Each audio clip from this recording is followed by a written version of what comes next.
She had beauty, fame, and followers, but no one saw the danger coming. Valeria Márquez, a 23-year-old rising beauty influencer from Mexico, vanished during what seemed like a simple meetup. Days later, her body was discovered, broken, bruised, and abandoned. The world of makeup turned into a crime scene. Who killed Valeria Márquez, and why?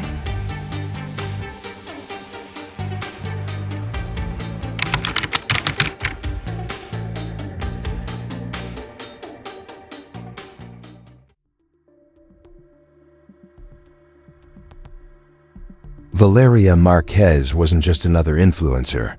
She was a rising star in the Mexican beauty scene. With over 100,000 followers on Instagram and TikTok, her tutorials, product reviews, and warm personality drew people in daily. She had built her brand from scratch, glowing under ring lights, smiling through lipstick swatches. Born in Guadalajara, Valeria came from a modest family. She was the eldest of 3 daughters and often said her biggest dream was to make her mother proud. Her success online wasn't handed to her. It was earned through long nights, low-budget shoots, and clever collaborations with local makeup brands.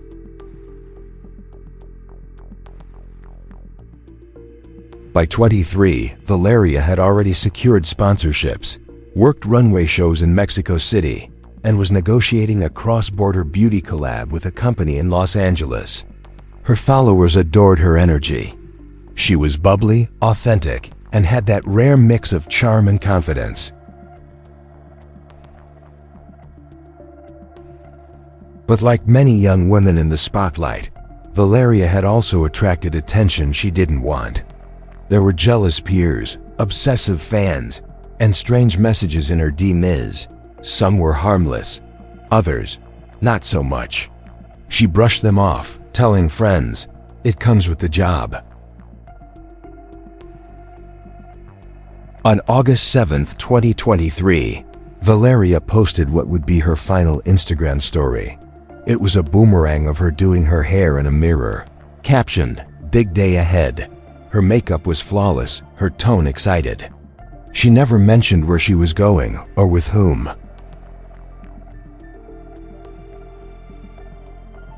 When she didn't post the next day, fans noticed.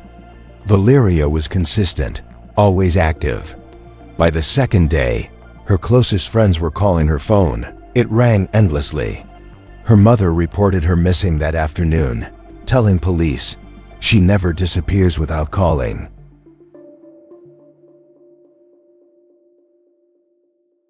Security footage later revealed that Valeria had been picked up outside her apartment by an unidentified man driving a black SUV. The cameras caught her getting in wearing a pink dress and holding a small clutch, but the license plate was blurred by glare. Her phone last pinged in a remote area 40 minutes outside the city, near an abandoned construction site. By the time authorities reached the location, the phone had been turned off. There were no signs of struggle, no witnesses, no trace. Investigators feared the worst. But in the influencer world, false alarms weren't uncommon. Some believed she had gone off-grid for a project. Others thought it might be a publicity stunt. Her family, however, knew better. Valeria was always in touch, her sister said.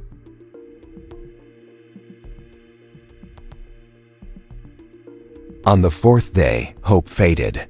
A cyclist discovered a body near a shallow ravine at the edge of Jalisco State.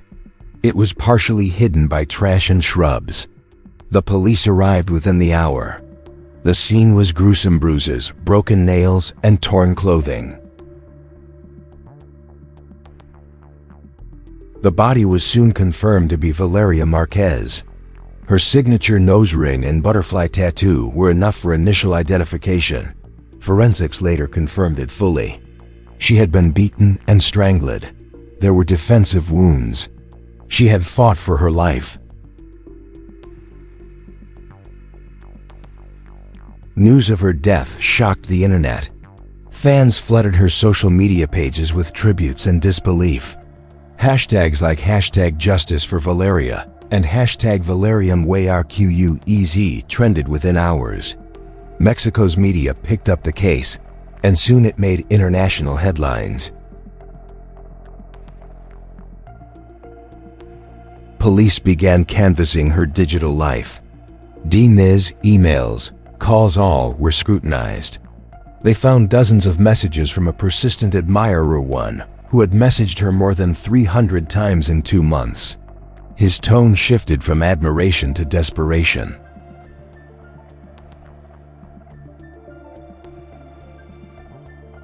The man, later identified as Javier Reyes, was a 29-year-old former follower who once attended a fan meet and greet.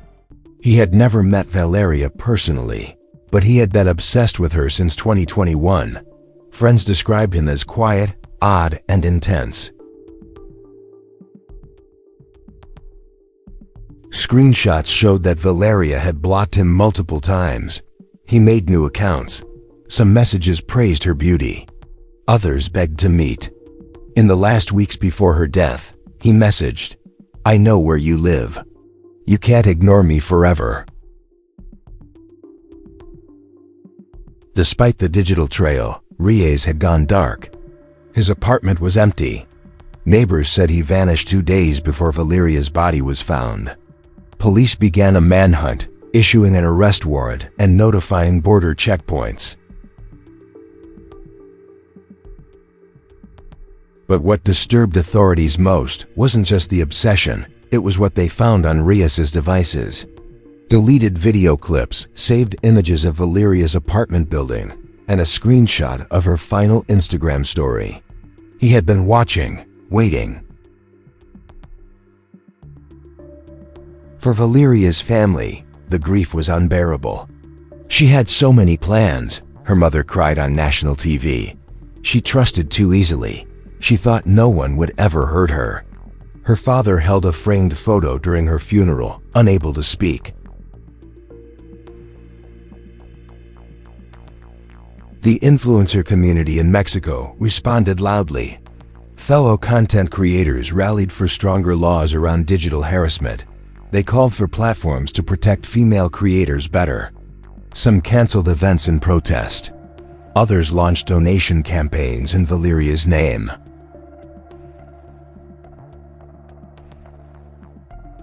In just 4 days, a dream life turned into a national tragedy. Valeria's story had gone from ring lights and beauty palettes to autopsy reports and memorials. What started as a career built on self-love ended in violence no one saw coming.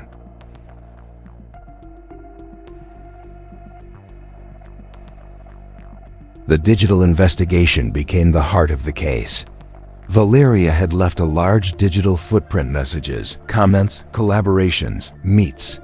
Each detail painted a clearer picture of her final weeks and the people who had access to her life. Police focused on Javier Reyes, the obsessed follower whose tone had become darker with time. While he had no prior record, his online behavior was escalating. His last message had been sent just hours before Valeria vanished. "Today is the day you see me." Reyes had created burner accounts, fake fan pages, and even edited photos of himself standing beside Valeria. It was the digital version of stalking, persistent, delusional, and invisible until it wasn't. Authorities feared this wasn't his first attempt at contact. They traced Reyes's last known location through public transit cameras. He had boarded a bus the morning of Valeria's disappearance, carrying a black duffel bag and wearing gloves, despite the summer heat. It was the last time he was seen on camera.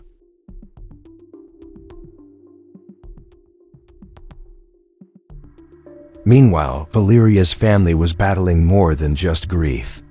Online trolls began spreading conspiracy theories, blaming her for her own death. Some accused her of attention-seeking or dating dangerous men, sparking outrage among women's rights groups. Her sister pushed back in a viral video. She was kind. She was smart. She said no to someone who wouldn't take it. That's not her fault. That's a crime. The video received over 1 million views and reignited the call for justice. Tips began pouring in. One came from a motel manager who remembered seeing a man matching Reyes's description. He had checked in under a fake name the day before Valeria's body was found and vanished without notice the next morning.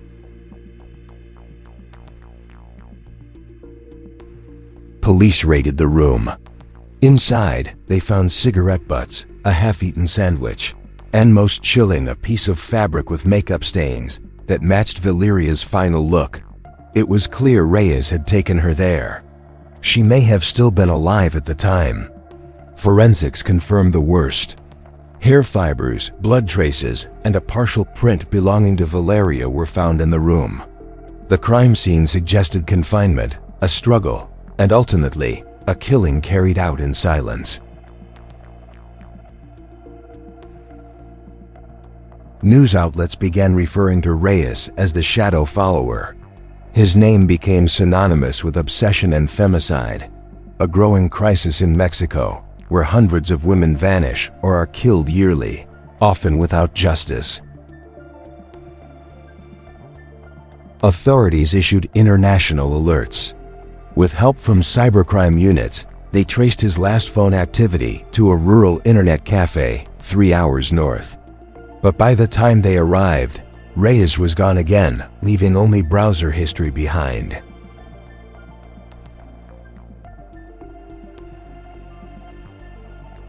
Among the searches, how to erase DNA, fugitive routes to Texas, and what does strangulation look like? The evidence was damning. Yet without a suspect in custody, justice remained distant. Interpol became involved. Border agents in the U.S. were placed on alert. Activists warned that if he crossed into America, he might vanish into anonymity, another predator slipping through the cracks. Valeria's story sparked massive protests.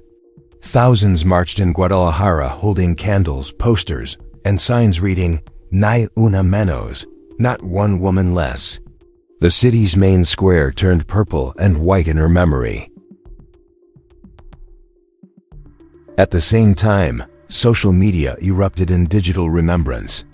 Beauty influencers from around the world posted tributes, wore butterfly designs in her honor, and called for better protection against online stalkers. Even politicians weighed in. Mexico's president issued a statement calling the crime devastating and promising action. But critics pointed to years of inaction and dismissed the remarks as empty words without systemic change. In the quiet of her bedroom, Valeria's family kept everything untouched.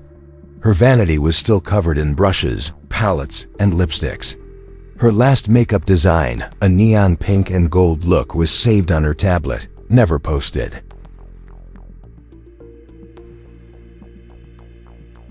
Each clue tightened the circle around Reyes, but catching him was another matter.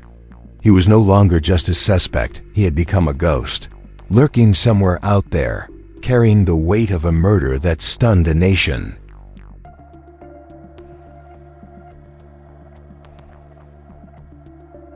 By the third week, the investigation had reached international proportions. With Reyes officially listed as a fugitive, Mexico coordinated with U.S. and Central American agencies. There were unconfirmed sightings in Tijuana, then in El Salvador, and finally Honduras.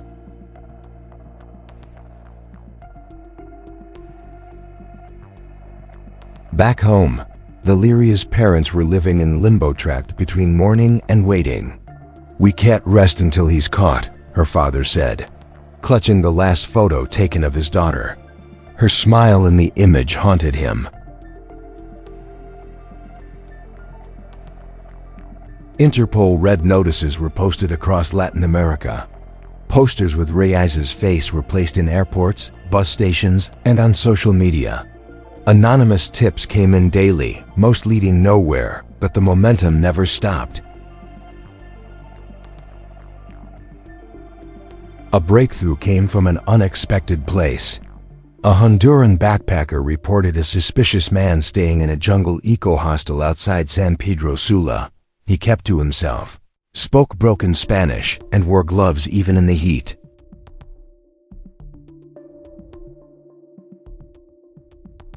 Police raided the area the next morning. They found Reyes hiding under a shack, disoriented, thin, and with a partially burned notebook. Inside the notebook were printed screenshots of Valeria's Instagram page and handwritten phrases, "She should have loved me." Reyes was arrested without resistance. When shown Valeria's photo, he broke down but said nothing. Authorities described him as calm, empty, and disconnected from reality. One officer said, "He didn't seem human, just hollow."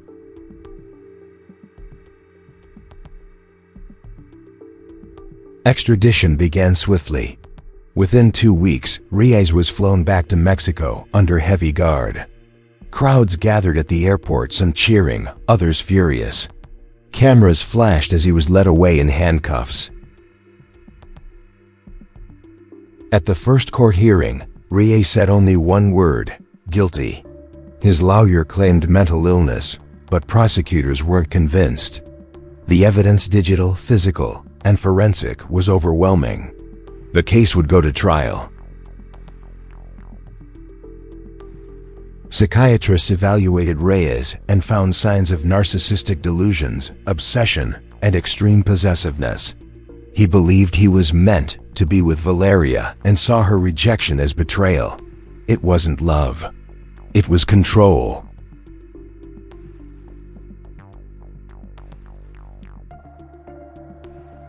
Prosecutors built a meticulous case. They traced every step from the demise to the SUV, from the motel to the ravine. The jury saw photos of Valeria's final hours, her wounds, her struggle, and the makeup-stained fabric from the motel room.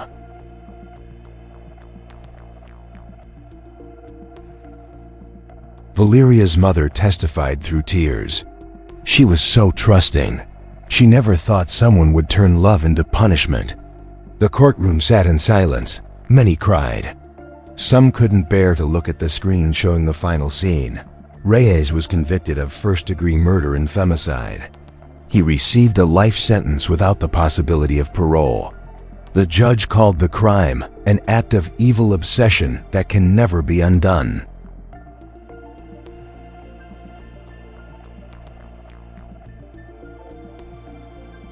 Outside the courthouse, Valeria's friends and fans lit candles. The butterfly became a symbol of her life and voice, delicate, bright, silenced too soon. Murals went up across Guadalajara bearing her image and the words, "Nunca te olvidamos." The influencer community responded with new initiatives. Workshops for digital safety, community alert systems for online harassment. Platforms began rolling out stalker reporting tools, crediting Valeria's case for sparking the movement. But grief lingered. Her family kept her Instagram active as a memorial. Thousands still leave comments on her last post. "We miss you. You deserved better. Justice was served, but your light is gone." The trial ended, but the national conversation had just begun. Feminist groups demanded real reform, legal action, faster protection orders, tech company accountability. Valeria's case had put everything under a burning spotlight. For those who knew her, Valeria was more than a symbol. She was a sister, a daughter, a dreamer. Her absence was an ache. But her story, tragically, became the spark that ignited overdue change. Months after the verdict, Valeria's face still appeared in headlines. Not as clickbait, but as a reminder. She wasn't just an influencer. She was a human being. A victim of a crime that mirrored the dangers too many women silently endure. A foundation in her name was launched. Foundation Valeria Luz, offering digital safety training for young girls entering social media. It provides legal support, counseling, and emergency help for victims of harassment and stalking. On what would have been her 24th birthday, her family held a public memorial. They released 24 white butterflies into the sky and asked people to wear pink in her memory. The crowd was silent, solemn, but united in grief.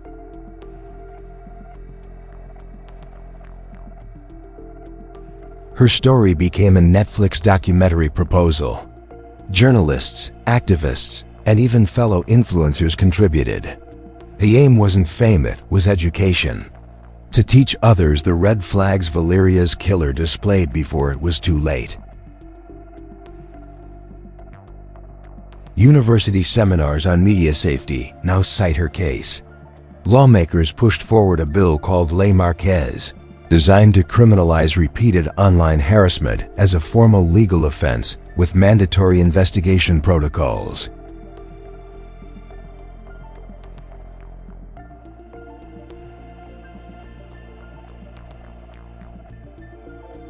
Brands that once worked with her released statements, dedicating makeup lines to her name.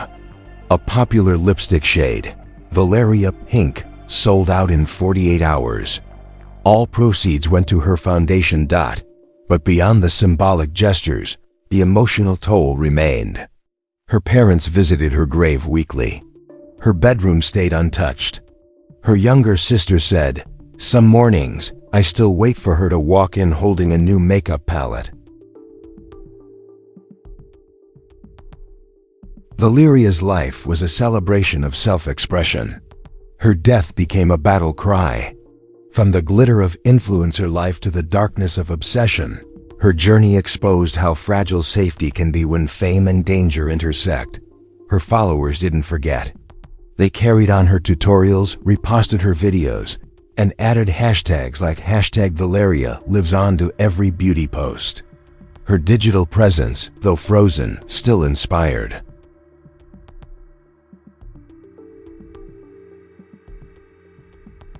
In death, Valeria became a teacher. Her case forced conversations in homes, classrooms, and governments. She wasn't just a victim, she became a warning and a legacy. What began as a social media success story ended in a national reckoning. One where beauty met brutality. One where silence gave way to voices demanding justice, safety, and accountability.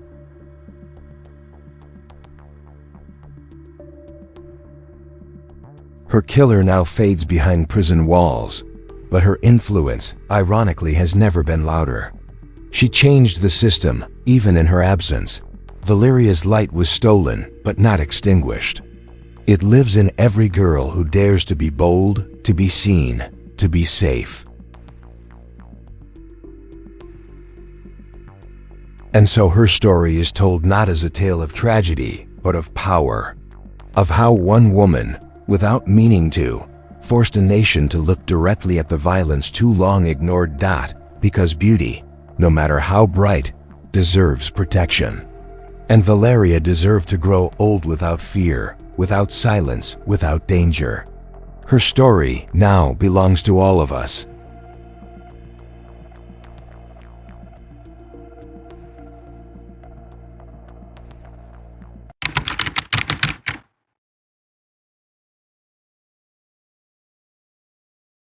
Welcome to the Deep Dive. We're here to unpack stories, really get into the details that matter. And today we're looking at a story that starts in, well, the pretty glamorous world of beauty influencing. But it takes this incredibly dark turn. We're talking about a harrowing investigation and ultimately a legacy that's still making waves. We're exploring the life and, tragically, the death of Valeria Márquez. You might know her name, a real rising star in Mexico's beauty scene, over 100,000 followers on Instagram and TikTok, known for her tutorials, her reviews, just this really warm, genuine personality. So this deep dive, it's about her journey, the awful events around her disappearance, and how her story really sparked something huge for digital safety and the fight against violence. Exactly. And the research we've compiled, it really maps that whole journey, from her starting out, building this online presence herself, to becoming this national symbol almost. We'll be detailing The events, the timeline leading up to when she vanished, the investigation, and the big shifts it caused. Really, our goal here is to unpack how that digital dream turned into, well, a national reckoning, and the lessons from it. Okay, let's unpack this then. Let's start with Valeria's life, how she got started. She was born in Guadalajara, right? And from a modest background, eldest of 3 daughters. Her big dream, she often said, was just making her mom proud. And her success online, it wasn't handed to her. It was all about, long nights, low-budget shoots, clever collaborations with local brands, real hustle. Pure grind and passion. And by 23, look what she'd done. Sponsorships, runway shows in Mexico City. She was even negotiating a deal with a U.S. company in L.A. Her followers just loved her vibe. Wow. People called her bubbly, authentic, that sort of rare mix of charm and confidence. She had it. She really did connect with people. But then there's the other side. The visibility brought, attention she didn't want. Things like jealous peers, obsessive fans, strange messages in her DMs, the usual stuff, you might think. And she kind of brushed it off, told friends, it comes with the job, which is something you hear a lot, isn't it? It is. And that attitude, while understandable, may be even necessary sometimes to cope. It points to that inherent vulnerability. What looks like just an annoyance, maybe some weird DMs, it can hide something much, much darker. And Valeria's case really throws into sharp relief how easy it is for stalkers to exploit social media. Blocking someone to just make a new profile is concerning. Yeah, are the platforms doing enough? That's a whole other question. But it leads us right into the really disturbing part. August 7th, 2023. She posts her last Instagram stories, just a quick boomerang, doing her hair, caption, big day ahead, makeup perfect, looks excited. But the key thing, the haunting detail, she never mentioned where she was going, or with whom, nothing. Just vanished into thin air, digitally speaking, after that post. Exactly. Her fans noticed first. She was always so active, so when she went silent the next day, people knew something wasn't right. By day 2, her close friends are calling. Phone just rings and rings. Rang endlessly, they said. Her mother reported her missing that afternoon. Her words were, she never disappears without calling. That maternal instinct. Knew something was deeply wrong. Yeah. Oh. Then came the security footage. It showed Valeria getting picked up outside her apartment, an unidentified man driving a black SUV. You can see her clear as day, wearing a pink dress and holding a small clutch. But the license plate. Blurred by glare. Agonizingly close, but no ID. Wow. Her phone's last signal pinged in a remote area 40 minutes outside the city near an abandoned construction site.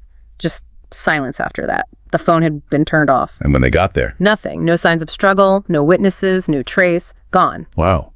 Initially, in the influencer world, there was some confusion. People thought maybe it's a false alarm or she's gone off-grid for a project. Some even whispered publicity stunt. Which seems almost unthinkable, given what we know now. Right. But her family, they never bought it. They insisted Valeria was always in touch. They knew her.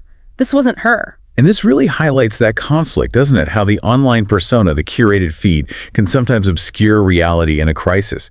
It makes it harder, even for authorities initially, to gauge the real danger versus, say, performative online behavior.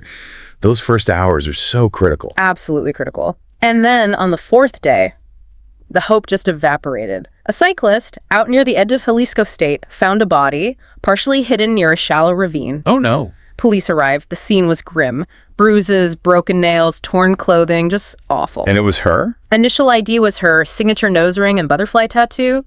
Forensics confirmed it later. The autopsy. It was brutal. Beaten, strangled, and she had defensive wounds. She fought back, fought for her life. That detail tells you so much. Heartbreaking. And proof of a struggle. The news just exploded online. Total shock. Our pages were flooded. Hashtags like hashtag justice for Valeria, hashtag Valeria Márquez, they trended instantly. It went international fast. A terrible spotlight on the risks. So the police, their focus immediately snaps to her digital life.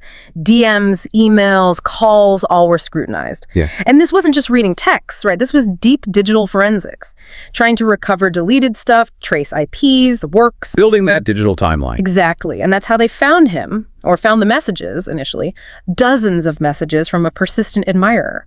Someone who'd messaged her more than 300 times in 2 months. 300 times. Yeah. And the tone had shifted, alarmingly, from admiration to desperation. That escalation. They ID'd him as Javier Reyes, 29 years old. A former follower apparently attended a fan meet and greet once, way back, but he'd never met Valeria personally. Obsessed since 2021.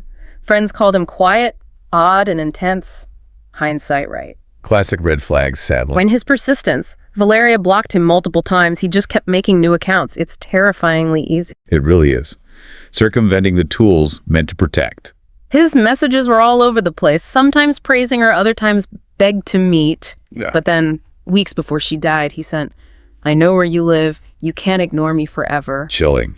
Direct threat. And hours before she vanished, "Today is the day you see me," like he was telling her. Wow. But Reyes himself, he'd vanished.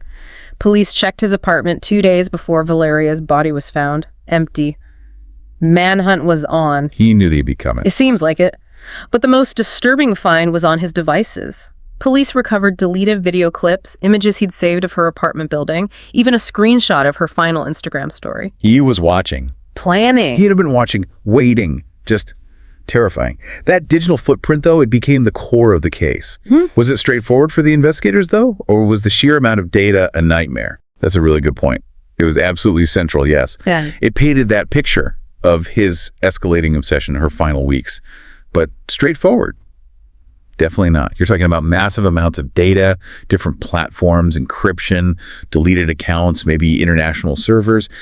It's incredibly complex work, requires specialized skills. And tying back to what you said earlier, the conviction itself for femicide that's significant in Mexico, it's not just murder. It specifically recognizes the killing was motivated by her gender, often carries heavier sentences, acknowledges that systemic issue. Yeah. The digital evidence was key to proving that motive, the control, the possessiveness, the hatred behind the obsession. Right, establishing that specific context. Okay, so the hunt for Reyes is on. Authorities tracked his last known movements using public transit cameras. They found footage, him getting on a bus the morning she disappeared. He was carrying a black duffel bag and wearing gloves in summer heat. Gloves. Highly suspicious. Yeah, and that was the last time he was seen on camera. He went off the grid. While the search is happening, what's going on publicly?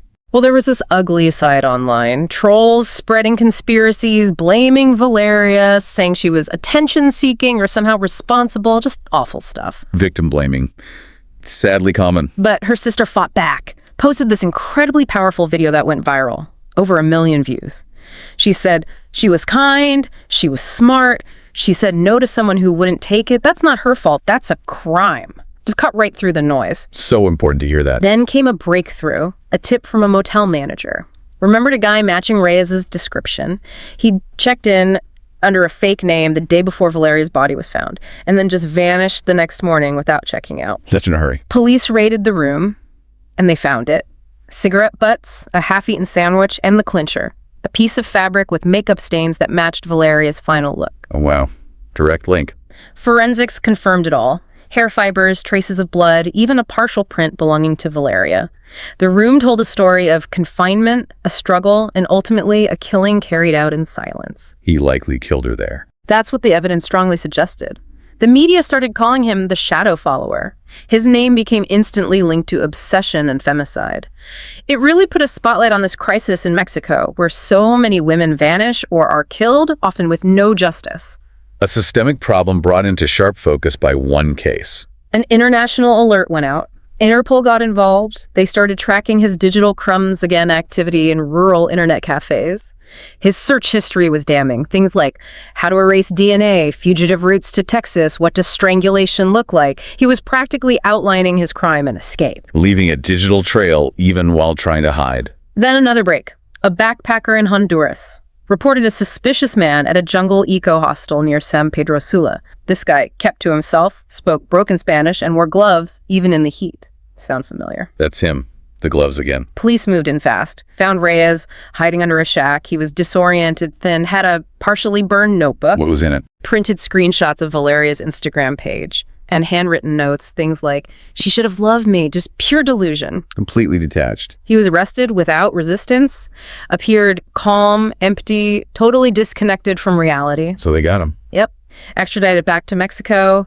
Huge crowds at the airport, anger, relief, a whole mix. First court hearing, he just pleads guilty.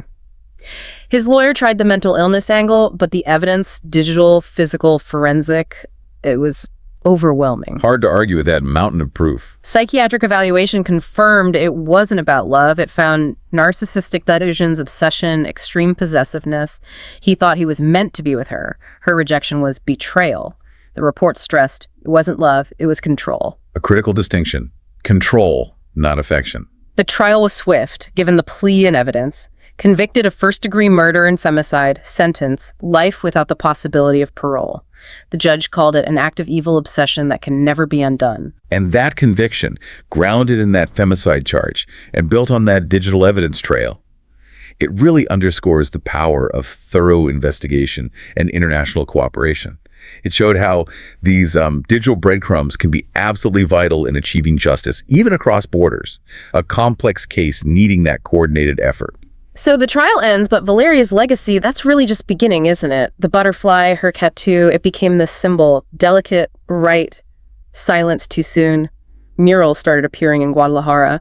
Her face with the words, Nunca te olvidamos, we never forget you. A visual reminder. Powerful. And the influencer community, they really stepped up, started organizing workshops for digital safety, setting up community alert systems for harassment online. They pressured the platforms, too, demanding better stalker reporting tools, and they directly credited Valeria's case for pushing them to act. Using their platforms for change. Even politically, there was movement. Mexico's president called it devastating promised action.